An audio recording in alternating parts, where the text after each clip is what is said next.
Bukan masanya lagi berjuang dengan daya dan kekerasan. Saatnya berjuang membangun bangsa dengan generasi yang berkualitas dan siap di kancah global. Tak akan kubiarkan generasi muda ini tumbuh tanpa ilmu. Aku ingin memberikan mereka sesuatu yang menjadi bekal masa depannya, yaitu pendidikan yang memberi manfaat bagi bangsa dan negara yang berdasarkan Pancasila.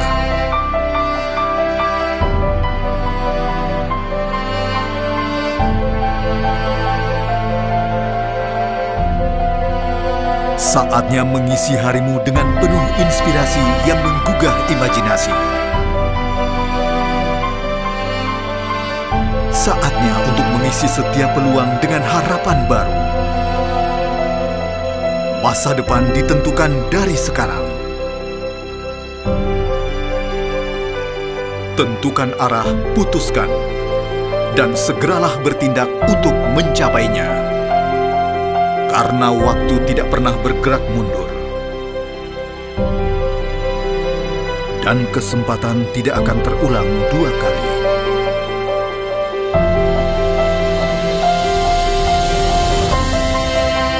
Bermimpilah setinggi langit. Jika engkau jatuh, engkau akan jatuh di antara bintang-bintang.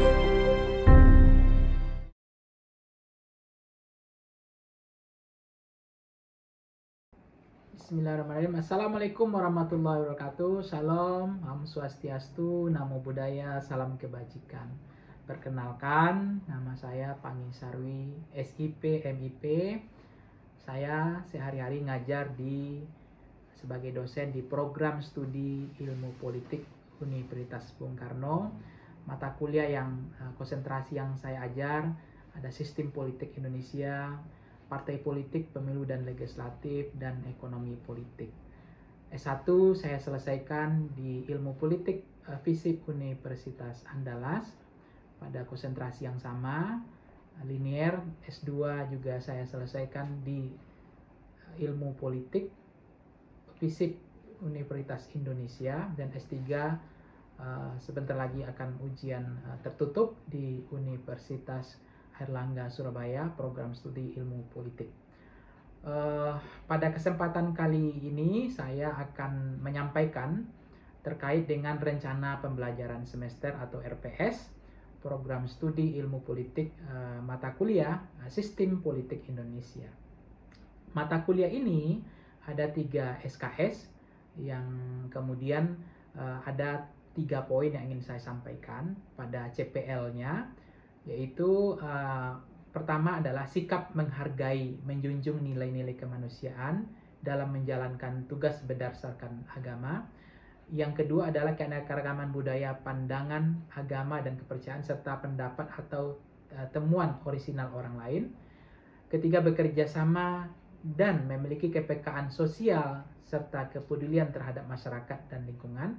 Yang keempat, taat hukum dan disiplin dalam kehidupan bermasyarakat dan bernegara. Kelima, menginternalisasi nilai-nilai norma dan etika akademik. Keenam, menunjukkan sikap bertanggung jawab atas pekerjaan di bidang keahlian secara mandiri. Ketujuh, menginternalisasikan kejujuran, disiplin, tanggung jawab, teliti, dan percaya diri dalam menjalankan profesi sebagai ilmuwan politik. Dan terakhir, memahami isu-isu sistem politik Indonesia serta pendekatannya. Nah, itu adalah terkait dengan, kemudian yang poin kedua adalah pengetahuan. Nah, pengetahuan itu adalah bagaimana mahasiswa menguasai pengetahuan khusus yang meliputi analisis struktur dan proses sistem politik Indonesia. Kemudian yang kedua, menguasai pengetahuan umum tentang konsep sistem politik Indonesia. Yang ketiga, mampu mengapresiasi nilai, norma, dan pengetahuan kearifan lokal dalam pengembangan sistem politik Indonesia.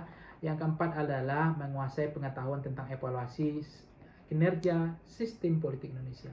Adapun keterampilan, poin pertama adalah bagaimana kemudian mampu mahasiswa menerapkan pemikiran logis, kritis, sistematis, dan inovatif dalam konteks pengembangan atau implementasi ilmu pengetahuan atau teknologi memperhatikan dan menerapkan nilai-nilai humaniora sesuai dengan bidang keahlian. Yang kedua adalah mampu menunjukkan kinerja mandiri, bermutu dan terukur. Yang ketiga adalah mampu bekerja mandiri, bekerja sama dalam tim yang multidisiplin, serta memiliki komitmen dalam melaksanakan tugas menjadi tanggung jawabnya. Dan kemudian mampu mengambil keputusan secara tepat dalam konteks penyelesaian masalah, mengatasi masalah di bidang keahliannya berdasarkan hasil analisis serta informasi data. Kemudian adalah yang kelima, mampu mengkaji implikasi pengembangan atau implementasi ilmu pengetahuan dan teknologi yang memperhatikan dan menerapkan nilai humaniora sesuai dengan keahlian berdasarkan kaidah, tata cara, dan etika ilmiah dalam rangka menghasilkan solusi kritik desain maupun gagasan. Kemudian mampu melakukan proses evaluasi diri terhadap kelompok dan kerja yang berada di bawah tanggung jawabnya. Dan kemudian bagaimana mahasiswa mampu mengelola pembelajaran secara mandiri. Kemudian terakhir adalah bagaimana mahasiswa mampu mengkomunikasikan hasil penelitian akademik dan perkembangan teknologi serta semua pemangku kepentingan berdasarkan etika ilmiah. Adapun CPMK-nya ada poin-poin penting yang ingin saya sampaikan. Dalam CPMK mata kuliah Sistem Politik Indonesia adalah bagaimana mahasiswa mampu memahami sistem politik Indonesia, mampu menunjukkan kinerja mandiri, bermutu dan terukur, mampu memahami bagaimana kelebihan dan kelemahan sistem politik Indonesia. Nah, adapun terkait dengan deskripsi mata kuliah kita ini adalah mata kuliah yang bagaimana mampu membahas tentang kajian mencakup konsep sistem politik yang pernah dan sedang berlaku di Indonesia, aspek statistis, dinamis dan dalam sistem politik Indonesia, prinsip-prinsip sistem politik dikaitkan dengan kultur politik yang berkembang, pengertian sistem politik, ciri struktur sistem politik, sistem pemilu, kemudian partisipasi dan juga lembaga-lembaga yang ada di Indonesia. Dan kuliah ini tentu akan diperkaya dengan studi-studi kasus yang ada. Nah, inilah yang terkait dengan RPS, CPMK dan seterusnya yang kita sampaikan dalam RPS ini, mulai dari capaian pembelajaran, kemudian ada tadi deskripsi singkat tentang mata kuliah, termasuk CPMK yang ada pada RPS mata kuliah Sistem Politik Indonesia. Oke, selamat siang semuanya ya. Gimana kabarnya? Baik. Selamat semua ya. Wajahnya udah cerah nih semuanya. Jadi kita siang ini mata kuliah kita Sistem Politik Indonesia. Mata kuliah Sistem Politik Indonesia ini kan mata kuliah wajib di ilmu politik. Nah, teman-teman kan pernah saya kasih RPS-nya dulu mata kuliah ini. Kemudian kalau kita ingin tahu nanti akan ada diskusi ya, diskusi tanya jawab. Kita nanti akan jelaskan sekilas tentang mata kuliah Sistem Politik Indonesia ini, mata kuliah yang sebenarnya penting di dalam kajian ilmu politik.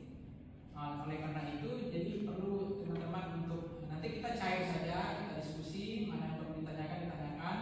Biasanya kan masih ingat bagaimana sistem politik Indonesia berjalan sejauh ini. Jadi teman-teman, CPMK itu namanya capaian pembelajaran ya untuk mata kuliah ini. Nanti tujuannya supaya teman-teman mengetahui tentang bagaimana sistem politik di Indonesia dalam konteks bisa pemilu, bisa memahami sistem pemilu di Indonesia dan seterusnya. Ya. Masuk di sini nanti juga akan dijelaskan sub CPMK itu bagaimana nanti mahasiswa itu bisa menganalisis tentang perkembangan sistem politik di Indonesia. Kemudian juga untuk menjelaskan bagaimana partisipasi politik di Indonesia terutama ya di era Orde Baru, reformasi sekarang, termasuk juga teman-teman juga bisa membedakan perjalanan tentang pemilu di Indonesia tahun 1955 dan seterusnya sampai sekarang ya. Nah, itu kajian tentang sub CPMK-nya. Nah, kalau kita bicara tentang sistem politik Indonesia, tentu kita nggak bisa melupakan teorinya David Eston ya. David Eston sudah tahu, sudah pernah dengar ya. Nah, dari David Eston itu kan teori tentang bagaimana sistem politik Indonesia ya. Ada sistem, ada input ya. Input, ada output ya.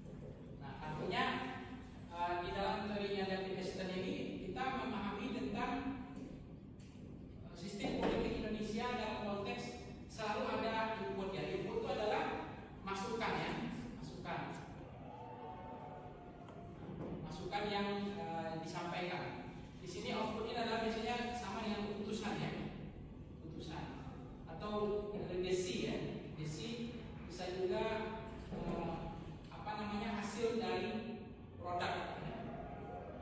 Nah ini setiap misalnya kasus kemarin terjadinya soal perebutan pulau, ya perebutan pulau di Aceh misalnya ya, Aceh dengan Sumatera Utara. Nah itu kan ada di situ proses yang terjadinya keputusan politik outputnya menyatakan bahwa pulau itu dimiliki oleh Sumatera Utara ya. Terus ada kemudian lingkungan yang mengatakan bahwa perdebatan di situ debat terjadi sehingga ada masukan bahwa mereka tidak menerima bahwa itu sebuah keputusan seperti itu, mereka tidak terima sehingga ada gerakan bahwa keputusan itu cacat, tidak sesuai dengan sejarah dan seterusnya. Nah ada tuntutan di sini ya, ada demand ya, demand dan supply ya, demand ya. Nah, tuntutan ketika tuntutan itu kuat ya, tuntutan kuat. Nah ketika dukungan lemah maka keputusan itu menjadi produk politik output ya. Nah sehingga memang tekanan kuat, ketika tekanan kuat di sini ada tuntutan yang kuat maka akan produk politik itu akan berhasil. Karena tekanan masyarakat kuat waktu itu, kalau nggak Aceh merdeka misalnya kan dan seterusnya, sehingga output yang keluar pada waktu itu feedback ke sini adalah dibatalkan karena tuntutannya terlalu kuat, dukungannya kurang.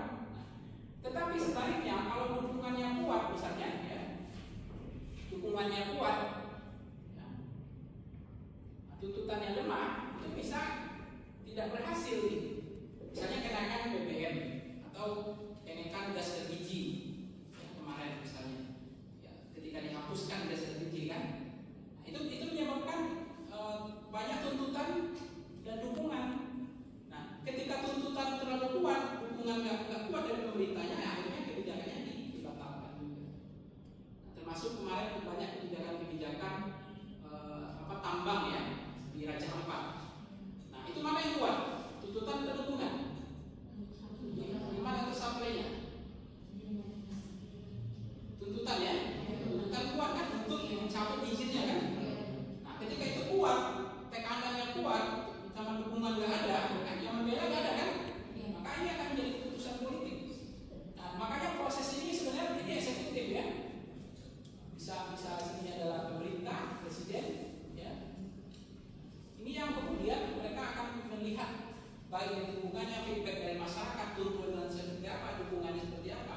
Makanya output ini kan sama dengan tadi pengambilan keputusannya, proses keputusan yang diambil. Tapi di sini biasanya terjadi tarik menarik kepentingan ya, kekuatan, tekanan dan tuntutan. Maka semakin kuat tuntutan, ya, dukungan kurang, maka tekanan itu proses berhasil. Tetapi kalau dukungan kuat, tuntutan nggak kuat, maka kebijakan itu bisa tidak berhasil.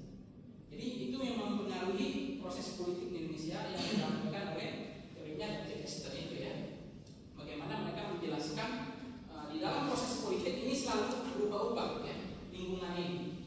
Ini selalu dinamis ya, dinamis dan tentatif ya kondisinya.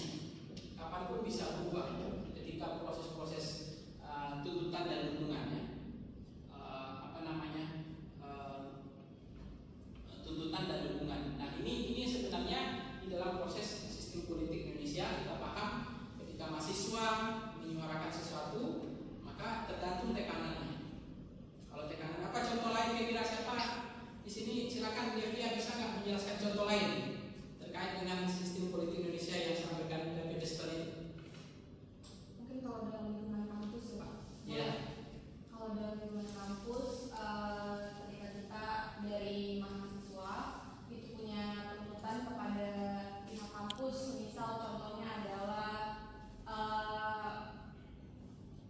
mungkin dukungan dari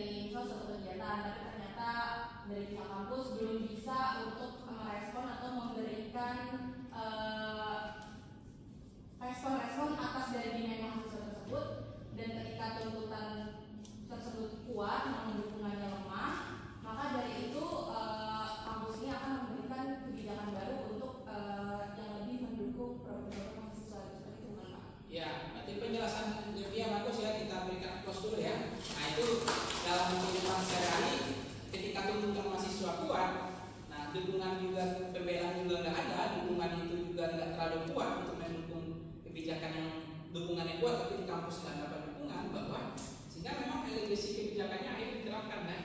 Akhirnya kampus ikut ke mahasiswanya kan, karena tekanannya kuat sebenarnya. Jadi bagaimana pentingnya sebuah pressure grup itu, tekanan publik itu penting sekali. Makanya banyak sekarang kan, banyak kasus itu diproses karena viral kan. Nah, viral itu konteksnya kan sebenarnya tekanan publiknya kuat. Makanya disampaikan viral tadi ya, sahabat Devia, kalau tekanan kampusnya kuat, ingin merubah apapun bisa. Soal misalnya fasilitas, soal kurikulum, soal pendidikan, atau banyak support dari kampus yang tidak, fasilitas yang tidak lengkap dan seterusnya, itu bisa lewat tekanan mahasiswa. Ditambah dukungan yang kuat juga. Tapi kampus tidak mendapat dukungan kuat terhadap pembelaan itu bisa kalah. Ya. Nah itulah kemudian pentingnya kita mempelajari sistem politik di Indonesia. Nah kemudian di dalam sistem politik itu kita juga belajar konteks partai politik ya. Nah, partai politik itu kan penting ya untuk kita mengetahui sejauh mana partai itu bisa berkembang atau tidak. Nah tadi kan kita bicara tentang partisipasi politik ya, itu penting juga. Nah, partisipasi politik itu itu penting karena itu menjadi tulang punggung demokrasi kita. Karena ini semua bagian dari partisipasi politik, ya. Karena ada juga partisipasi yang kuat itu mencerminkan masyarakat modern ya, demokrasi yang modern. Karena kalau tidak ada partisipasi politik, maka muncul istilahnya itu kemarin ada namanya perilaku masyarakat pemilih ya, parokial, ada kaula, ada partisan ya. Nah yang partisan kan lebih tinggi.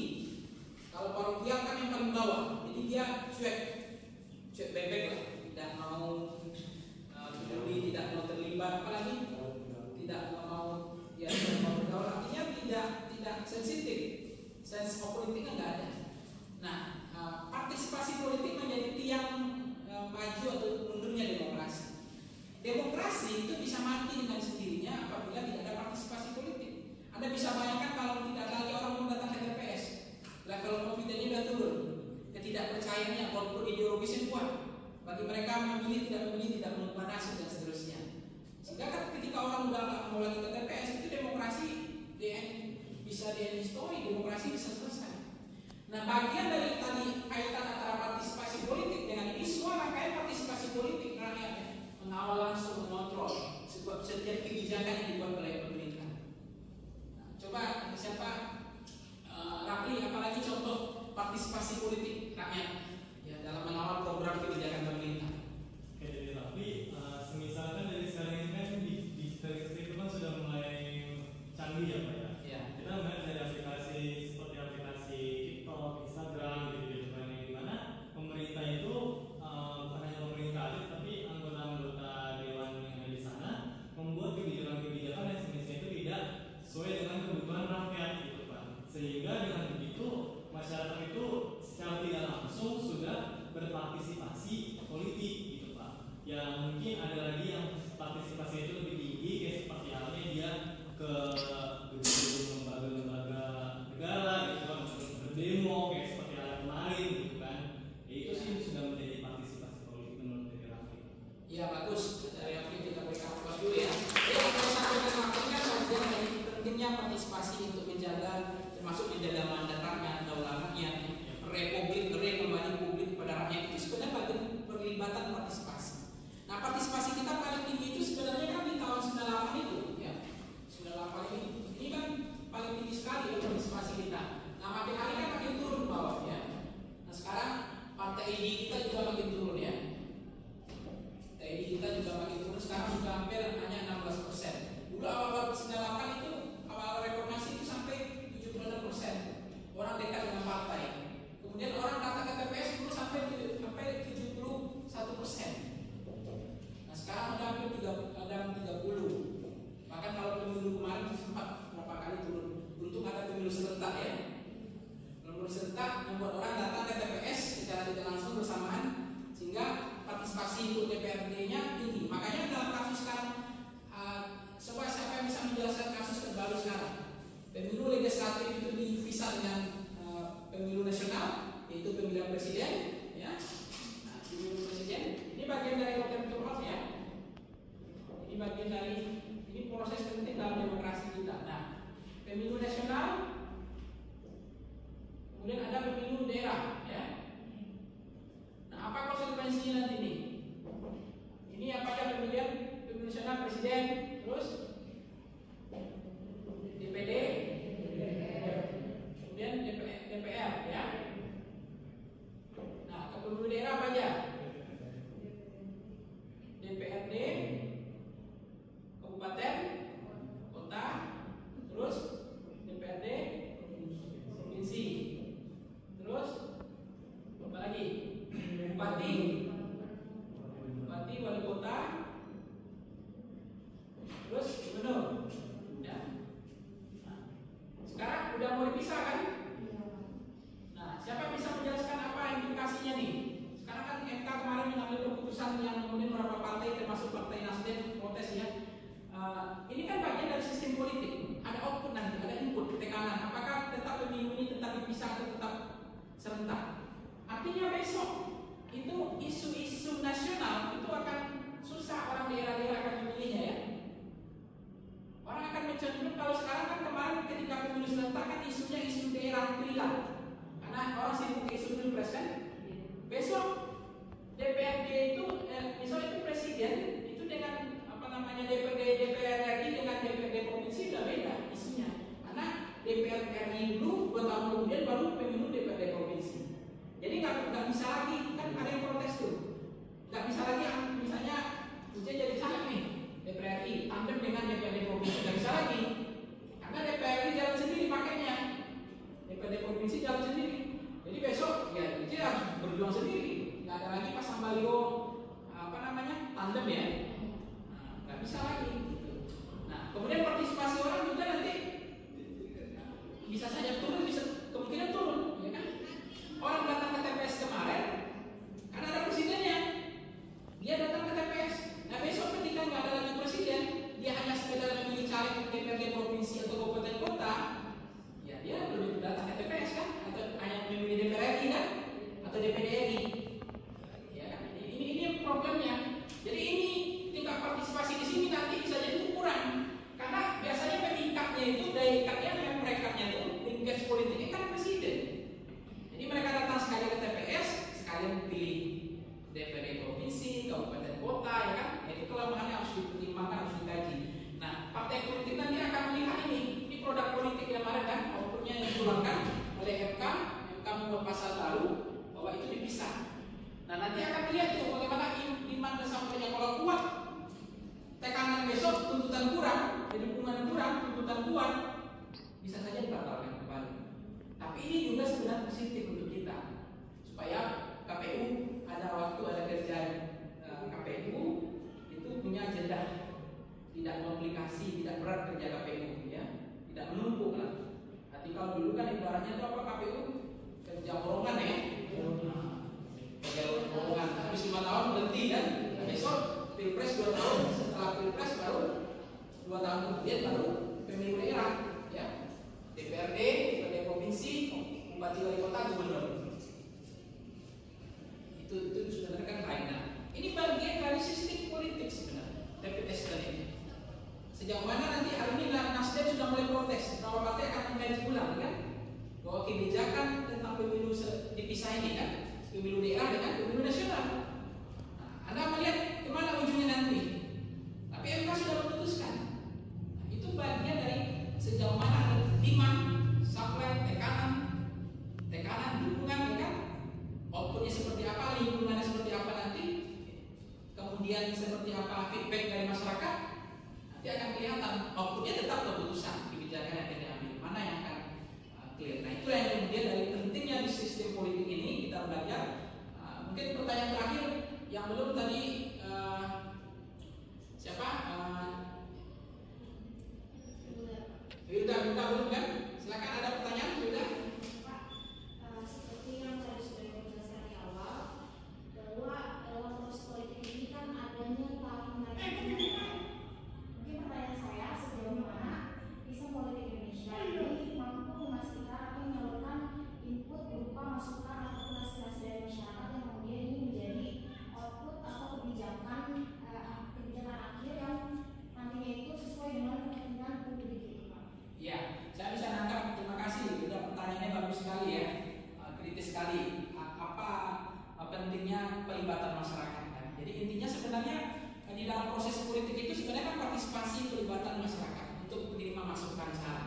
Sehingga undang-undang yang dibahas ada sosialisasi dulu, dibahas berlapis kontemplasi dulu. Nah, menerima ada namanya GD, sosialisasi ya, menerima masukan-masukan masyarakat supaya setiap produk undang-undang yang kita hasilkan oleh eksekutif atau legislatif ya dalam konteks ini itu betul-betul mengagregasi, mengartikulasi, menyerap sesuai dengan jeron selera rakyat. Karena kan belakangan partai politik bisa saja meninggalkan rakyatnya. Kenapa? Ya bupati wali kota dipilih dengan biaya besar oleh toke-toke politik, oleh pohe-pohe politik atau istilah lainnya dalam pendekatan ilmu politik oligarki politik. Sehingga mereka meninggalkan rakyat. Gaji mereka 5 juta, tambah tunjangan hanya 10 juta misalnya, sampai 50 juta. Sementara biaya mereka menjadi kepala daerah, bupati wali kota itu miliaran. Sehingga seringkali mereka dekat dengan sumber pendanaannya dari toke atau bogir tadi ya. Akhirnya kebijakan mereka seringkali tidak berpihak pada rakyat. Nah ini menjadi dilema sebenarnya. Sehingga memang di dalam konteks ini pelibatan rakyat secara langsung dalam proses undang-undang. Kemarin kita bisa evaluasi retrospektif tentang undang-undang omnibus law, undang-undang revisi KPK, undang-undang sekarang undang-undang pemilu kan, dan lain-lain. Itu kan perlu masukan, tidak boleh tergesa-gesa, tidak boleh undang-undang kayak magic, tidak boleh kemudian undang-undang yang masuk angin ditimpa. Maka itulah kemudian butuhnya kemandirian partai politik ke depan ya, dan pelibatan masyarakat secara langsung. Nah itulah tadi disebut dengan bagaimana budaya politik Indonesia itu ya budaya politik kita itu kita menghindari yang parokialnya harus kurang gitu ya. Dia peduli ya, aula ini sudah naik menjadi partisan. Nah ini kan sebenarnya paling tinggi ya. Nah partisan ini yang paling tinggi sebenarnya. Ini yang paling hebat ya. Ini menengah. Nah ini kurang. Nah ini sebenarnya harus naik semakin baik pendidikan politik kita, masyarakat kita, perilaku masyarakat kita, makin mereka pemilih partisannya makin tinggi, partisipasi dan demokrasi tinggi, maka itu baik sekali untuk mereka terlibat memberikan masukan, saran, ya ikut misalnya apa istilahnya RDP lah, rapat-rapat terbatas itu mendengar aspirasi.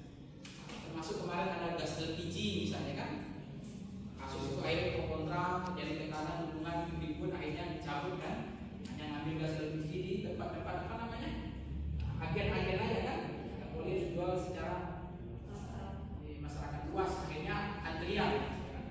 Kemudian apalagi kemarin yang pro kontra, coba siapa yang belum ya tadi ya? Revisi undang-undang pilkada. Revisi undang-undang pilkada. Ya, revisi undang-undang pilkada. Indonesia selalu kan DPR bersama pemerintah sepakat untuk merevisi undang-undang pilkada untuk menetapkan ambang batas itu pencalonan itu. Tapi kan ada tuntutan dari masyarakat. Akhirnya DPR ini memutuskan untuk membatalkan itu. Ya, artinya itu dibatalkan kan? Itu juga menarik bagaimana pentingnya tekanan masyarakat publik ya, rakyat untuk membatalkan sebuah kajian yang tidak komprehensif, tidak penuh hati-hatian, tidak ada kontemplasi. Bahkan undang-undang seringkali tidak dibahas secara berlapis, seringkali merugikan rakyat. Makanya penting undang-undang itu dibahas penuh kehati-hatian. Nah, apalagi kira-kira? Ya, ada lagi yang pro kontra, kemudian yang menang adalah kelihatan masyarakat.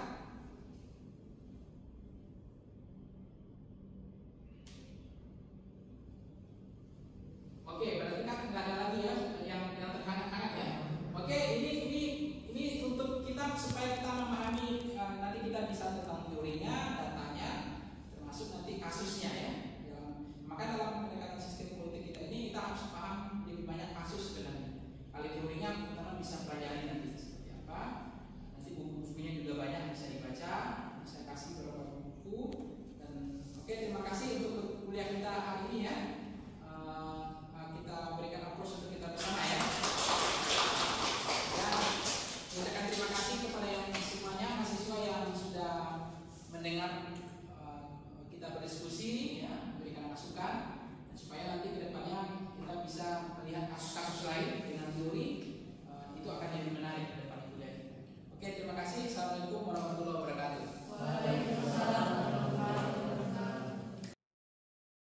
Terima kasih.